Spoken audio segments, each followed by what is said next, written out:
చపాతీకి, పూరీకి, బిర్యానీకి, ఫ్రైడ్ రైస్కి, పులావ్కి ఏం చేసినా సరే ఇలా ఆలు బఠానీ కూర చాలా ఇష్టపడతారండి. మా ఇంట్లో చాలా ఫ్రీక్వెంట్గా చేస్తుంటాను.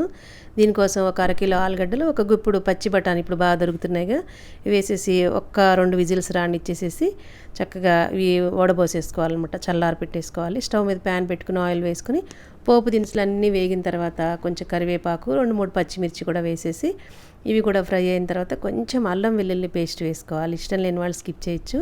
తర్వాత ఒక 2 ఉల్లిపాయలని ఇలా ముక్కలుగా కట్ చేసి వేసేసుకుని పసుపు, ఉప్పు, కారం వేసేసి ఇది ఉడికించి మనం పొట్టు తీసి పెట్టుకున్న ఆలుగడ్డలు, బఠానీ వేసేసి ఇదంతా మొత్తం కలిపేసి దీనిలో కొంచెం వాటర్ పోసేసుకుని కొంచెం పచ్చి కొబ్బరి తురుము కానీ ఎండు కొబ్బరి తురుము కానీ వేసేసి గరం మసాలా పొడి, ధనియాల పొడి వేసేసి కొంచెం ఒక 4-5 పుదీనా ఆకులను తుంచి వేస్తే ఫ్లేవర్ బాగుంటుందండి. ఫైనల్గా కొంచెం కొత్తిమీర వేసేస్తే అద్భుతమైన రుచిగా ఉండే ఆలు బఠానీ కర్రీ రెడీ అండి. ఇలాంటి మంచి మంచి వీడియోస్ కోసం మన ఛానల్ని ఫాలో అవుతూ ఉండండి. Thank you for watching.